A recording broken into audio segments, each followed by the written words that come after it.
Missing tooth ಗೆ replacement ಗೆ 3 option ಇದಾವೆ: ಇಂಪ್ಲಾಂಟ್, ಬ್ರಿಡ್ಜ್ ಮತ್ತು ಡೆಂಚರ್. ನಾನ್ ಯಾವ್ದನ್ನ ರೆಕಮೆಂಡ್ ಮಾಡ್ತೀನಿ ಅನ್ನೋದನ್ನ ಹೇಳುವ ಮೊದಲು ಒಂದ್ ಇಂಪಾರ್ಟೆಂಟ್ ವಿಷಯ ಹೇಳ್ಬೇಕು.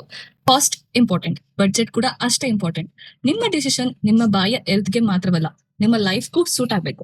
ಇವತ್ತಿನ ಕಾಸ್ಟ್ ಮಾತ್ರ ನೋಡಿದ್ರೆ basic denture cheapest, bridge next and implant ಸ್ವಲ್ಪ ಜಾಸ್ತಿ ಎಕ್ಸ್ಪೆನ್ಸಿವ್. ನನ್ ಲಾಸ್ಟ್ ವಿಡಿಯೋದಲ್ಲೇ ಹೇಳ್ದಂಗೆ ಟೂತ್ ರಿಪ್ಲೇಸ್ ಮಾಡೋದು ಮತ್ತೆ ರೂಟ್ ರಿಪ್ಲೇಸ್ ಮಾಡೋದು ಒಂದೇ ಅಲ್ಲ. ಇಂಪ್ಲಾಂಟ್ ಟೂತ್ ರೂಟ್ ನ ಕೂಡ ರಿಪ್ಲೇಸ್ ಮಾಡುತ್ತೆ. ಬ್ರಿಡ್ಜ್ ಕೇವಲ ಟೂತ್ ನ ಮಾತ್ರ ರಿಪ್ಲೇಸ್ ಮಾಡುತ್ತೆ. ಗ್ಯಾಪ್ ಕೆಳಗಿನ ಬೋನ್ಗೆ ಯಾವುದೇ ಸ್ಟಿಮ್ಯುಲೇಷನ್ ಸಿಗಲ್ಲ, ಆದ್ರಿಂದ ಬೋನ್ ನಿಧಾನವಾಗಿ ಶ್ರಿಂಕ್ ಆಗ್ಬಹುದು.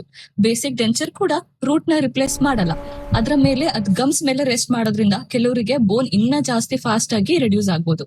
ಈಗ ಬಹಳ ಜನ ಕ್ಯಾಲ್ಕುಲೇಟ್ ಮಾಡೋದು ಏನ್ ವಿಷಯ ಅಂದ್ರೆ, ನೀವು ಪೇ ಮಾಡ್ತಿರೋ ಅಮೌಂಟ್ ಅದು ನಿಮ್ಮ ಲೈಫ್ ಟೈಮ್ ಕಾಸ್ಟ್ ಅಲ್ಲ. ಬ್ರಿಡ್ಜ್ ಹಲವು ವರ್ಷ ಲಾಸ್ಟ್ ಆಗ್ಬಹುದು, ಆದ್ರೆ ರಿಪ್ಲೇಸ್ ಮಾಡ್ಬೇಕಾದ್ರೆ ಸಪೋರ್ಟ್ ಮಾಡ್ತಿರೋ ಟೀತ್ಗೂ ಎಕ್ಸ್ಟ್ರಾ ಟ್ರೀಟ್ಮೆಂಟ್ ಬೇಕಾಗ್ಬೋದು.